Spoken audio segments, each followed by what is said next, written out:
Nosotros ya hemos hablado de que una de las dimensiones que tiene la oración es la extensión, orar por otras personas, no solo por nosotros, y allí es donde entra la oración intercesora.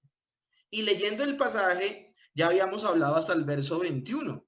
Dice, para que también vosotros sepáis mis asuntos y lo que hago, todos la hará saber Tíquico, hermano amado y fiel ministro en el Señor. Hoy vamos a hablar precisamente de cómo otros colaboradores son importantes al interior de la iglesia. Dice, el cual envía a vosotros para esto mismo, para que sepáis lo tocante a nosotros y que consuele vuestros corazones.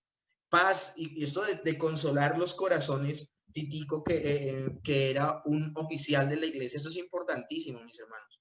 Ustedes no saben el tesoro que tienen las personas que cuentan con una iglesia local. Nunca nos acostumbremos a la iglesia bíblica, porque la iglesia bíblica sigue siendo la minoría al interior de una multitud de iglesias que se alejan de las escrituras.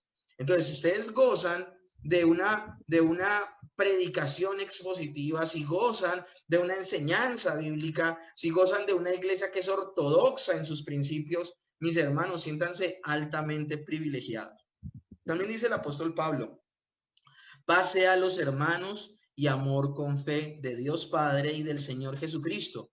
La gracia sea con todos vosotros los que aman a vuestro Señor Jesucristo con amor inalterable. Amén. Ahora, me llama poderosamente la atención en la parte que quedamos la semana pasada. Hablábamos de que el apóstol Pablo decía que era embajador en cadenas, pero que oraba para que con denuedo él hablara como debía hablar. Y la semana pasada no tocamos un tema que es importante en este tiempo. Estamos hablando de una oración intercesora, intercesión por otros. Entonces estamos hablando de que el apóstol Pablo nos motiva para pedir por él y por la iglesia. Entonces, hoy vamos a seguir con este tema maravilloso y el poder que hay en la oración. Bueno, mis hermanos, a mí me gustaría meditar en un término. Él ahora enfoca la petición no solo porque Dios llene su boca con las palabras correctas para dar a conocer el Evangelio, sino que pide en dos ocasiones que Dios le dé denuedo. Es decir, las personas que oren por sus pastores, por los oficiales de la iglesia, oren para que Dios le dé a estos hombres de Dios denuedo. Ahora, ¿qué es el término denuedo? Literalmente, ustedes lo buscan en un diccionario, el denuedo es la capacidad de hablar con pasión, con claridad, pero también con valentía. Todo eso incluye el término denuedo. Entonces, el apóstol Pablo lo que está pidiendo es que su predicación sea con toda autoridad y con toda valentía. Ahora, la autoridad no se la da a las oraciones de la gente. La autoridad es la misma escritura. Yo a las personas les explico de la siguiente manera. La palabra de Dios en sí misma tiene autoridad. Tú cuando enseñas la escritura, tú no estás enseñándola con tu autoridad.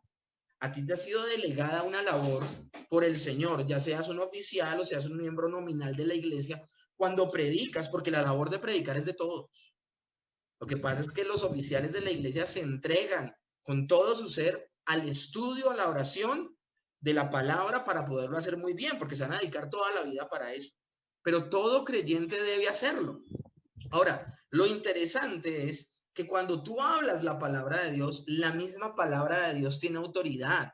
Hemos hablado hasta el cansancio que la palabra de Dios es una extensión de Dios mismo. Entonces, el hablar la palabra con autoridad es que el denuedo te da la claridad de qué estás haciendo. El denuedo te da a ti la claridad, te la deja completamente clara de que tú no estás compartiendo cualquier cosa. A mí me asombra que en este tiempo hay muchas personas que enseñan unas barbaridades como si fueran verdades. Una pasión, una entrega para hacerlo y pareciera que estuvieran hablando lo que es verdadero. Cuando nos vamos a dar cuenta están hablando unas barbaridades terribles. Y por otro lado vemos a muchas personas que se avergüenzan de predicar la verdad. Entonces, por eso es tan importante y llega a tan buena hora esto de meditar de lo que dice el apóstol Pablo, de poder enseñar con denuedo. Y cuando hablamos de enseñar con denuedo, con toda autoridad y con toda valentía, es que enseñemos el mensaje de la palabra de Dios como corresponde al mensaje que estamos entregando. Este mensaje, mis hermanos, salva vidas. Este mensaje edifica a personas, les cambia su manera de pensar, los lleva a tener una vida para la que agrade a Dios, para la gloria de Dios. Entonces, por esa razón, es una palabra autoritativa. Nosotros no podemos hablar como que la gente tenga el libre albedrío de tú verás si lo haces o no lo haces. No, una persona que se para a hablar la palabra de Dios debe hacerle entender a su auditorio que viene directamente de Dios ese mensaje y que debe persuadirlo y que debe ponerlo a pensar, porque lo que se está hablando es completamente verdadero, completamente trascendental, completamente cierto. Ahora, cuando se habla, se debe hablar también con la libertad de expresar lo que el evangelio expresa. Así, lo que uno diga enoje a muchas personas. Una persona que al predicar el evangelio tiende a matizarlo, tiende a volverlo un poquito más suave, a volverlo de pronto, a volverlo para esta época, hablando en términos de esa época, un poco más potable, porque es que el evangelio es imposible de aceptar para una persona natural. Entonces hay personas que lo suavizan y al suavizarlo, lo cambian. Y al cambiarlo, no puede transformar a nadie. Un falso evangelio produce falsos creyentes. Un evangelio mutado, cambiado en cualquier aspecto de su verdad, no da a luz verdaderos creyentes. El Espíritu Santo no le puede dar vida a una persona que se le ha enseñado mal. Y por eso debemos ser no solamente valientes y enseñar la palabra de Dios correctamente, sino que debemos entender la importancia de ser fieles a la Escritura, de ser fieles. Así se levanten personas y digan, no estoy de acuerdo, no me parece. Me acuerdo una vez me hicieron una entrevista, eso fue después de que no me renuevan el contrato en este colegio último en el que enseñé. Yo me demoré como 6 meses en aceptar de que el Señor ya me quería de tiempo completo. Ustedes piensan que yo soy, mejor dicho, re espiritual y yo he sido testarudo. Yo me demoré casi 6 meses, 8 meses en entender que el Señor ya me quería de tiempo completo. Pasó un año, yo seguía pasando hojas de vida. Por ahí me sigue llegando CompuTrabajo, yo ya me hago el loco. Pero imagínense cómo el Señor tuvo que cambiar mi manera de pensar. Porque yo no me cabía en la cabeza poder vivir realmente 100% del ministerio y del evangelio. Lo tremendo del asunto es que voy a una de esas entrevistas, era para ser capellán de un colegio cristiano. Y lo tremendo del asunto es que me presento, me hacen la entrevista y ella me empieza a decir, la rectora me empieza a decir lo que ella quiere que yo le diga a los papás en las escuelas de padres, como capellán. Entonces yo le digo a ella, bueno, y eso también se extiende a los estudiantes. Me dice, claro, yo te voy a estar regulando qué le enseñas y qué no le enseñas a los estudiantes. ¿Qué? O sea, entonces yo le dije, bueno, yo soy licenciado en teología y ciencias religiosas. Entonces, ¿dónde queda mi criterio? O sea, ya estoy entendiendo las reglas del juego, te estoy entendiendo muy bien. Sería importante entonces que tú supieras mi postura teológica, mi postura doctrinal, lo que yo creo, lo que yo enseño, y tú decidas si sí o si no. Entonces me dice, listo, claro, dale, dime. Por ejemplo, predícame el evangelio, la bobadita, ¿no? Porque ella me decía que le hablara solo de paz y de amor a los papás, de tranquilidad, de que el Señor, mejor dicho, quería que todo lo que ellos tocaran prosperara, y le predico el evangelio, y ella se le aguaron los ojos y me dice, usted predica muy feo. ¿Cómo así que la gente se va a perder en el infierno? ¿Cómo que la ira de Dios cayó sobre Jesús? Eso no es cierto. En Jesús solo vemos amor. No, muchas gracias. Me entregó la hoja de vida y se terminó la entrevista. Mis hermanos, yo estaba necesitando llevar plática a la casa con un sueldo. Yo en ese momento tuve que tomar una decisión. O bailaba al son que me tocaban, y yo soy experto en eso. 15 años le prediqué a la gente lo que a la gente quería escuchar. Y yo tuve que arrepentirme por eso. O sea, si por mí fuera, yo nunca más hubiese enseñado. Fueron los pastores de Cali los que me dijeron, usted tiene un don, usted tiene un talento, tiene un llamado y tiene que tomárselo en serio porque lo vemos ahí sentado solo aprendiendo y hágale. Y si no, yo no me hubiera parado, si no, yo no me hubiera levantado, yo me sentía tan culpable, me sentía tan mal por lo que yo había hecho mal, que yo no me hubiera vuelto a dedicar a eso. Entonces yo sé exactamente el discurso que tengo que dar. Y ese día ahí sentado, decidí no volverlo a hacer. Y le dije a ella, no, yo no le voy a hablar eso a los papás. Muchos papás tienen situaciones y problemas es por su pecado. Y muchos estudiantes también. Y si tú tienes aquí una cátedra que se llama Educación Cristiana, debe emerger de las escrituras y no de lo que a ti te parece. Tú no eres la última palabra autoritativa para estos estudiantes, sino el Señor. Salí pitado de allí. O sea, yo llegué a la casa y le dije a mi esposa lo que había pasado y me puse a llorar. Porque es desesperante, es desesperante. Pero a eso es a lo que nos referimos con el denuedo. Efesios 6:19, el apóstol Pablo dice, ore por mí, a fin de que al abrir mi boca me sea dada palabra para dar a conocer con denuedo el misterio del evangelio. La semana pasada hablábamos del misterio, pero no enfocamos el denuedo. Por lo cual soy embajador en cadenas, que con denuedo hable de él como debo hablar. Mis hermanos, el denuedo es que a Martín Lutero le digan, retráctese de lo que ha dicho. Y él sabe que eso está en la escritura. Y él pide 24 horas y les dice, miren, yo quiero reflexionar, yo quiero ver si soy testarudo, si soy yo el terco, el que un día me levanté y quise oponerme al Vaticano y al Papa. No, denme 24 horas. Y él lo que hizo fue orar, comparar su pensamiento con la escritura y se dio cuenta que lo que él estaba pensando era lo que la escritura decía y que los equivocados era el clero y la autoridad de esa época. Y él les dice, no es seguro para mi conciencia ni bueno que vaya en contra de ella. No me retracto, que Dios me ayude. Y se le vino literalmente el mundo encima. Pero él no dejó de predicar la palabra de Dios. Ahora, mis hermanos, es importantísimo que entendamos una cosa. Hay personas que tienen denuedo, que son valientes, que son apasionados, que son fácil de palabra y que son, que tienen el don de enseñar, pero lamentablemente no tienen una doctrina correcta. O de pronto, como me pasó en un momento a mí, la tienen incompleta. Ese fue el caso, por ejemplo, de Apolos. Apolos, un hombre que la escritura describe de esta manera. Hechos capítulo 18, verso 24 al 28 dice, por aquel tiempo llegó a la ciudad, están hablando de Apolos, llegó a la ciudad de Éfeso un hombre que se llamaba Apolos, era de la ciudad de Alejandría. Esto de que fuera de Alejandría era importante.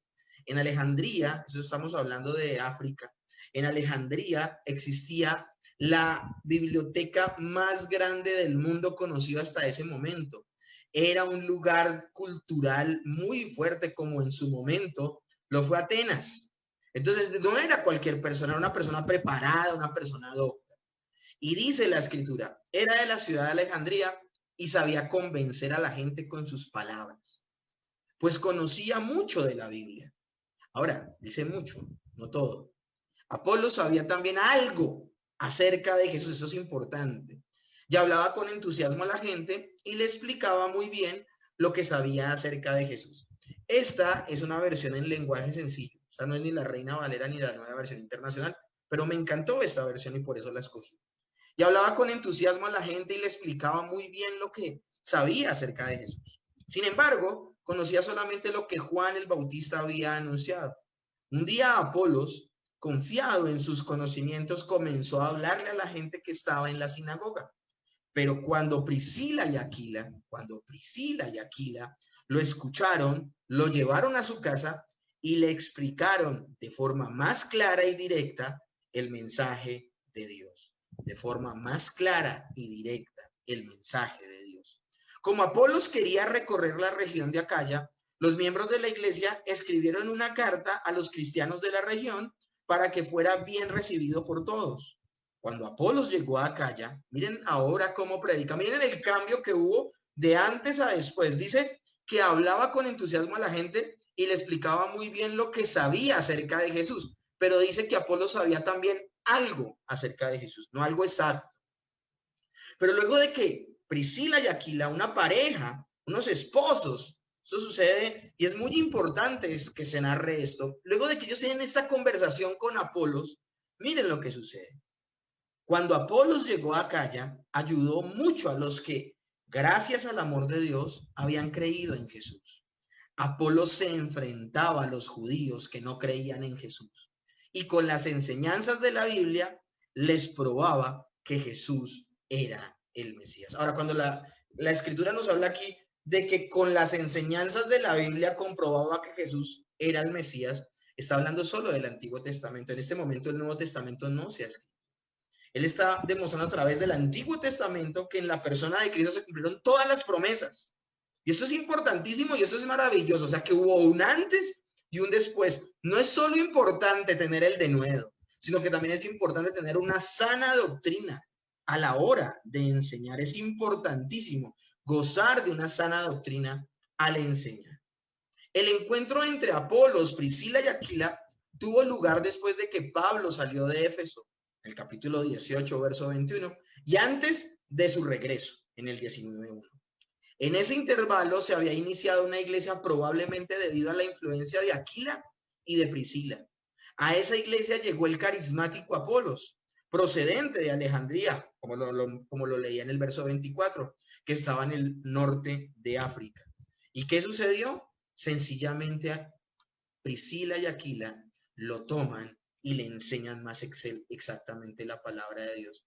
Mis hermanos, si tú perteneces a una iglesia donde tú te has dado cuenta a través del curso de teología o de las predicaciones, que de pronto los pastores de la iglesia no están siendo muy completos en la manera de exponer el texto bíblico, es importante hacer lo que hizo Priscila y Aquila con estas personas, con todo respeto, con todo amor. No solamente se trata de orar por los líderes religiosos, de orar por los ancianos y los oficiales de la iglesia, sino también darles herramientas y brindarlos, guiarles a un más exacto contenido escritural. Ahora, a mí me parece maravilloso, siendo una persona tan importante, Apolos, que haya tenido la humildad que tuvo y sentarse a aprender, mis hermanos. Cuando yo llegué a la iglesia en Cali, que a Decisión Jesús en Cali, mis hermanos, yo hablé con los pastores y yo les dije, yo soy licenciado en teología, pero yo depongo mis títulos y aprendo de cero. Y yo volví a comenzar, mis hermanos. Y considero al día de hoy, yo sigo estudiando una licenciatura de teología, ahora obviamente bíblica, reformada, porque es mucho lo que uno tiene que aprender, uno está en pañales, o sea, personas como John MacArthur, como el que Dios tenga en su gloria R.C. Sproul, personas tan importantísimas como A.W. Pink, como personas como Joel Beeke, personas tan importantes al interior de la iglesia reformada que toda la vida han estudiado, mis hermanos. Y por esa razón los tenemos como referentes importantes. Por eso es la necesidad de tutores y de mentores que te guíen en un correcto entendimiento de las escrituras y no ser tan testarudos de pensar que lo sabemos todo. Apolos fue una persona humilde que a pesar de estar presidiendo delante del púlpito, se pudo sentar con dos miembros de la iglesia y aprender más exactamente del evangelio, aprender más exactamente del evangelio. Ahora, en esta segunda petición era vital que Pablo la realizara, porque en la situación penosa en la que se hallaba el apóstol, vamos a volver ahora a Pablo y a la situación de Pablo. Acuérdense que la semana pasada hablábamos de que el apóstol Pablo estaba en la cárcel mientras escribía la carta a los Efesios, que habla de cosas tan maravillosas, tan grandilocuentes, de verdades espirituales tan profundas, y le muestra a los creyentes de la iglesia de Éfeso, que son inmensamente ricos, que uno termina perdiendo de panorama en donde él se encontraba, pero él estaba preso. Entonces, por estar preso, por esa penosa situación en la que se hallaba, él mismo podía verse afectado en su ánimo, en su moral. Como hombre podía llegar a bajar el nivel al predicar, porque era un momento muy difícil. El nivel en la pasión y en la autoridad que el bendito mensaje del evangelio tiene por sí mismo, mis hermanos. Es que uno tiene que ser coherente con el mensaje que está dando y cómo lo expresa. sea, tú tienes que, si estás predicándole a una persona el evangelio, tienes que expresarle, hombre, reconcíliate con el Señor. Yo no consigo personas que digan, bueno, pues usted verá si se convierte, si no se convierte. O sea, una persona que hable de esa manera el evangelio no está entendiendo lo que está en juego. Y lo que está en juego es precisamente el alma de esas personas. Entonces hay que tener en cuenta este tipo de cosas. Pablo se recuerda entonces a sí mismo cómo todos deben hacerlo, que el evangelio es un tesoro que Dios ha depositado en vasos de barro, pero finalmente es un tesoro que es predicado por vasos de barro. En ellos ha sido depositado ese inmenso tesoro y tenemos que ser dignos de hacerlo de la manera correcta. Segunda de Corintios 4:7 dice, pero tenemos ese tesoro en vasos de barro para que la excelencia del poder del evangelio sea de Dios y no de nosotros. Dice la palabra que cuando en el libro de Hechos que cuando escuchaban hablar a los apóstoles se maravillaban porque sabían que eran del vulgo y del común, pero tenían una claridad a la hora de exponer el Antiguo Testamento, las Escrituras y argumentar que Jesús era el Cristo, que la gente quedaba anonadada. Entonces, mis hermanos, somos vasos de barro que tenemos este privilegio de mostrar el evangelio. Así que este tesoro precioso, este tesoro maravilloso que se nos ha confiado, puede verse afectado por una proclamación, ya sea tímida, insegura o por una presentación mediocre. Mis hermanos, yo tengo muchos conocidos, muchas personas que durante 15 años fueron mis hermanos en la fe, son mis amigos, y los sigo viendo de esa manera. En términos generales, en muchas cosas tienen una sana doctrina, pero que a veces los veo domingo tras domingo exponer la bendita palabra de Dios y da vergüenza como lo hacen. Da vergüenza como lo hacen. Se paran en frente de una cámara a improvisar. Ni siquiera tienen claros los términos. Se confunden. Dicen una cosa y luego dicen la otra. Parecen Chespirito. Una cosa que es vergonzosa. ¿Por qué nos hemos ganado la reputación de no ser personas intelectuales? Precisamente por eso. Se quiere ganar las conversaciones a como de lugar sin tener una seriedad en el discurso y en los argumentos. Así que, mis hermanos, si nosotros somos tímidos, inseguros o mediocres, lo más seguro es que vamos a afectar el mensaje que estamos dando. Si nosotros también, por otro lado, nos sentimos intimidados por las personas que ya saben lo que predicamos y que no quieren que nosotros lo prediquemos, a mí ya me han sacado del Facebook muchas personas me tienen como un hereje porque predico cosas que van en contra de la visión de su iglesia, no en contra de las escrituras, sino en contra de la visión de su iglesia, me tienen como hereje. Y por esa razón, bueno, yo te escucho si no empiezas a hablar. No, yo voy a hablar lo que está en la escritura. Y tú me deberías escuchar si no tienes un argumento en contra de lo que te digo usando las escrituras. Entonces, mis hermanos, predicar el mensaje que lleva a la salvación de las almas de una manera apocada o temerosa es una ofensa al mensaje mismo, mis hermanos. Hacerlo de esta manera es tener en poco la obra de Cristo. Nos tenemos que predicar con pasión, con entrega, sin miedo, sin cobardía. Ustedes lean, por favor, la carta a Timoteo. Y el apóstol Pablo le dice, el espíritu que te ha sido dado no es de cobardía, sino de poder, de amor y de dominio propio. Y tú tienes que hacer obra de evangelista. ¿Y por qué le habla el apóstol Pablo así a Timoteo? Porque Timoteo se vio tentado a no predicar. Es que eran situaciones tremendas, mis hermanos. Ustedes leen la historia, un poco de historia de la iglesia y van a ver a Ginebra, que era donde estaba el seminario de Martín Lutero. Ustedes se van a dar cuenta que al seminario que tenía Martín Lutero allí, Juan Calvino, perdón, el seminario que tenía Juan Calvino allí en Ginebra era conocido como un seminario que graduaba solo mártires. Una vez se reunieron egresados de allí y empezaban a hablar qué parte del cuerpo les hacía falta, porque habían sido mutilados por predicar la bendita palabra de Dios. Pero ni así, nada los callaba, mis hermanos, nada los callaba. Personas que se preparaban 2, 3, 5 años sabiendo que lo más posible era que tenían que dar su vida por esa verdad. Mis hermanos, eso es vocación. Eso es vocación. No como ahora que la gente se vende por un plato de lentejas. Por eso el apóstol Pablo le pide a la iglesia que ore por él para que tenga denuedo para hablar cómo se debe predicar el evangelio. Y a la vez es consciente de su realidad. Es un prisionero, mis hermanos, encadenado por sus muñecas en todo momento a un soldado romano. Pero el apóstol Pablo también es consciente que dicha realidad no estaba por fuera de la voluntad de Dios. Pablo era considerado porque él entendía que la soberanía de Dios lo había puesto allí. Sus cadenas no eran sino un símbolo de la verdadera condena a la que estaba atado Pablo, una condena pasajera, mis hermanos. Ahora, la predicación del Evangelio de Dios, desde su llamado, así como le había sido dado por el mismo Señor Jesús, él le dice en camino a Damasco. Cuando Ananías le dice, Señor, tengo que ir donde él y orar por él, él persigue a la iglesia. Ananías es el que ora por Saulo de Tarso para que reciba el Espíritu Santo.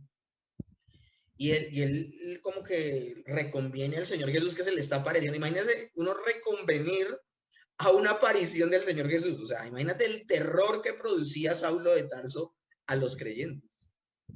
Y el Señor Jesús le dice, ve y haz lo que te estoy diciendo, porque instrumento me es este para llevar el Evangelio a los gentiles. Y yo le enseñaré lo necesario que le será el padecer por causa de mi nombre. O sea, aún desde el mismo llamado del apóstol Pablo, se le había dicho que él, para desarrollar la labor a la que había sido llamado, iba a padecer. Entonces, desde su llamado le había sido dicho. En su elección, Dios mismo le había dicho esto a Ananías. Hechos 9:15, y el Señor le dijo, ve porque instrumento escogido me es este para llevar mi nombre en presencia de los gentiles y de reyes y de los hijos de Israel. Pero le suma diciendo, y le enseñaré lo necesario que es que padezca por mi nombre. En medio entonces de sus prisiones en Jerusalén y con gran incertidumbre por su vida, el Señor Jesucristo se le presenta y le dice al apóstol Pablo. Hubo momentos donde Pablo estuvo a punto de fallecer. Él era humano, él también era una persona emocional, que emocionalmente podía ser afectada. Se le aparece el Señor Jesús y le dice, Hebreos 23:11. Y si se le aparece a decirle esto es porque si no se lo dice, se desanima. Y recuerden, mis hermanos, así como lo vimos este domingo en la predicación de Pedro, si nosotros como creyentes nos mantenemos en firme y perseveramos hasta el final, no es por nosotros mismos, es porque el Señor Jesús se ideará cualquier forma para que nosotros no nos desmotivemos hasta rendirnos. Dice el texto, a la noche siguiente se le presentó el Señor y le dijo, ten ánimo, Pablo, pues como has testificado de mí en Jerusalén, así es necesario que testifiquen también en Roma. Entonces, mis hermanos, Pablo sabía que sin duda era prisionero, pero no lo era del imperio romano, era prisionero del Señor. Por eso habla de él mismo como un embajador, aunque está en cadenas, por lo cual soy embajador en cadenas. Es el mismo Señor Jesucristo el que lo ha puesto en ese lugar, en esa situación. William Hendrickson, teólogo maravilloso, una influencia importante en mi vida teológica, dice, él expresa de esta imagen de Pablo como una paradoja. Él dice, ¿qué paradoja? ¿No se supone que un embajador está en una situación de libertad? Pero aquí tenemos un representante oficial de aquel que es rey de reyes y señor de señores, pero es un embajador que está en cadenas. El mismo Señor Jesucristo no toma esto como en poco, sino que lo promueve. Ahora, es importantísimo que meditemos en algo. Yo sé que ese término ustedes lo han escuchado muchas veces, pero es importante que hoy lo aclaremos. El ministerio de la reconciliación. Mis hermanos, no solo Pablo era embajador del Señor Jesucristo. Todos ustedes y yo somos embajadores del Señor. Todos nosotros cuando abrimos nuestra boca para compartir el Evangelio, nos convertimos en embajadores. Y como embajadores junto con Pablo, presentamos el Evangelio. No nos hagamos los locos de esa responsabilidad. Hay personas a las cuales yo nunca les voy a llegar. Y el Evangelio les llegará solo a través de ustedes y de lo que han aprendido. Con la urgencia entonces de entender que la respuesta a esta es la diferencia de una condenación perenne, eterna, en llanto y confusión, o una eternidad en un estado glorioso, majestuoso de nuestro propio ser, más allá de lo que nos podemos imaginar. Esos son los únicos dos caminos que hay para las personas. La diferencia del destino de estas personas es el evangelio, es el mensaje que tú y yo tenemos. De allí entonces, mis hermanos, la urgencia, la angustia del apóstol Pablo para ejercer su labor de embajador. Segunda de Corintios 5:20 lo expresa de una manera impresionante. Así que somos embajadores en nombre de Cristo. Como si Dios rogase por medio de nosotros, os rogamos en nombre de Cristo, reconciliaos con Dios. Mis hermanos, no hay una forma de predicar el evangelio sin que no sea una forma entregada, apasionada, entendiendo lo que está en juego. Una persona que se lanza a predicar el evangelio de manera memorística, insensible, no tendrá resultado alguno. No está entendiendo lo que está haciendo. De hecho, mis hermanos, esto es impresionante. La Biblia dice que maldito todo aquel, eso está en el libro de Jeremías, si no estoy mal en el Antiguo Testamento, dice, maldito todo aquel el que haga indolentemente la obra de Dios. Entonces, mis hermanos, tenemos que tener mucho cuidado.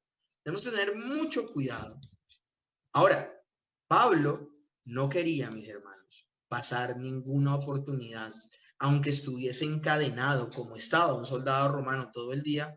Sin duda, él iba a aprovechar cada oportunidad, la iba a capitalizar para predicar el evangelio que le había sido encomendado, mis hermanos. De allí la petición y las palabras que él expresa en esta oración. Y mis hermanos, por una epístola escrita en este mismo periodo de tiempo, podemos ver que sus peticiones habían sido respondidas. O sea, estas peticiones que está haciendo el apóstol Pablo en Efesios, vemos que fueron respondidas en otras cartas que escribió en otro tiempo y en otras circunstancias. Filipenses 1:12.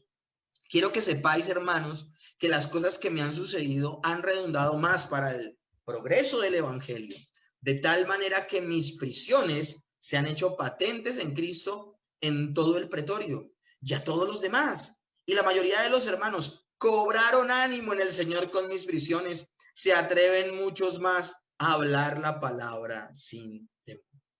Mis hermanos, esto es impresionante. Un efecto completamente contrario.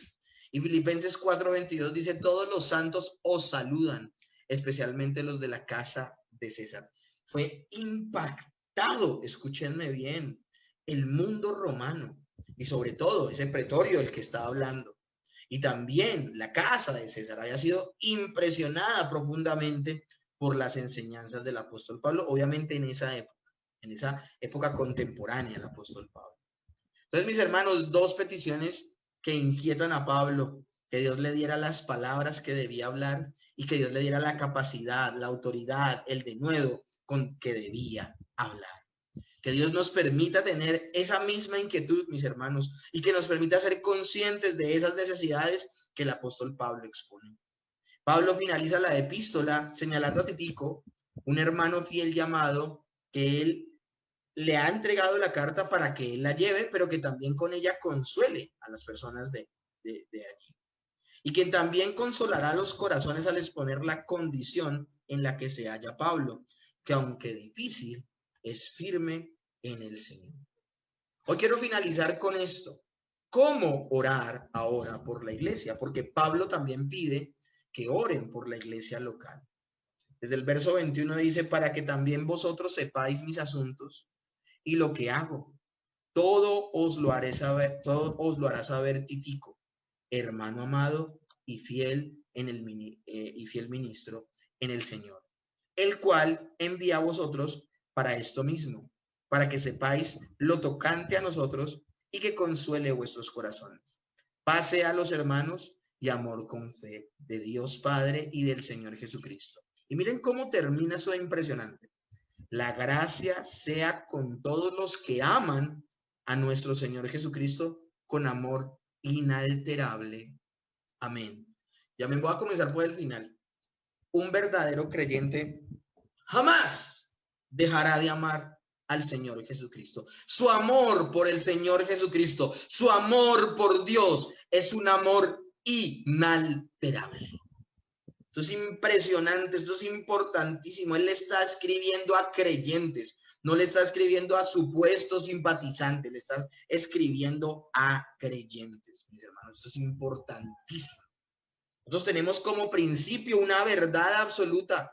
Por más que pasemos por momentos difíciles, mis hermanos, la iglesia del Señor prevalecerá. De hecho, hay un himno. Vamos a compartirlo más adelante. La iglesia del Señor prevalecerá. Y es por eso que lo principal de estas palabras finales de Pablo es que podemos ver su amor por la iglesia, siempre pendiente de ella, de que nada estorbe su crecimiento en el Señor, y mucho menos que aún su situación le sea un estorbo a la iglesia. Uno como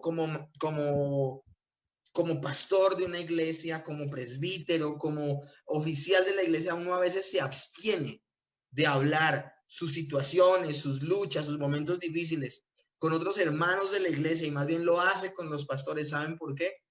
Porque uno no quiere desmotivar en la fe a otros hermanos al interior de la fe. Pero cuando por alguna u otra razón se entera la iglesia de esos momentos difíciles de adversidad que pasa el pastor y ve que ni siquiera esas situaciones difíciles lo desaniman en el ministerio, eso en lugar de desanimar a las personas, las anima.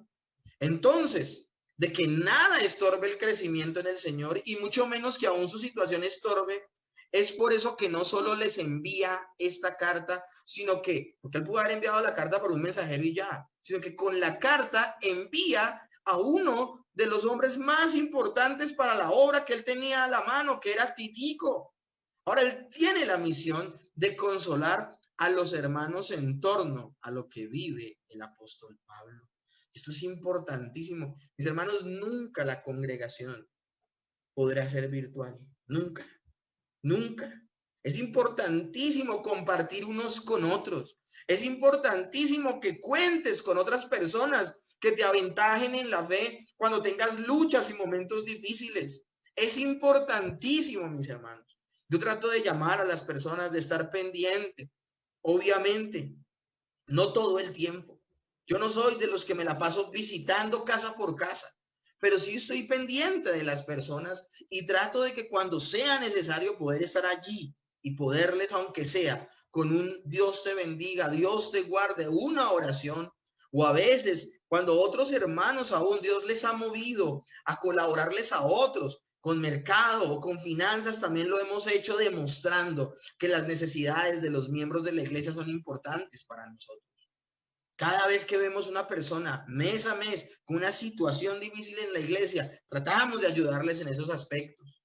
Pero mis hermanos, es imposible. Eso tiene que ser recíproco. No tenía que ser solamente de parte de Pablo y Tíquico, sino también de que abrieran el corazón las personas que recibían la carta y al mismo Tíquico. Por esa razón, mis hermanos, no le hagamos el quite a la congregación. Yo sé que estamos pasando ese tiempo de pandemia, pero cuando tengas la oportunidad de congregarte, yo sé que algunos han estado con quebrantos de salud, hemos estado orando por Claudita Sandoval y su familia, pero yo sé que hay otras personas que tienen la posibilidad, ojalá puedan acercarse y puedan venir. Entonces, mis hermanos, esto es importantísimo. El apóstol Pablo finaliza bendiciendo a los hermanos. Paz sea a los hermanos y con amor y fe de Dios Padre y del Señor Jesucristo. Paz, amor y fe. Tres cualidades fundamentales en torno a la vida cristiana, las cuales son un regalo divino que el creyente debe hacer y debe practicar para madurar en su ser.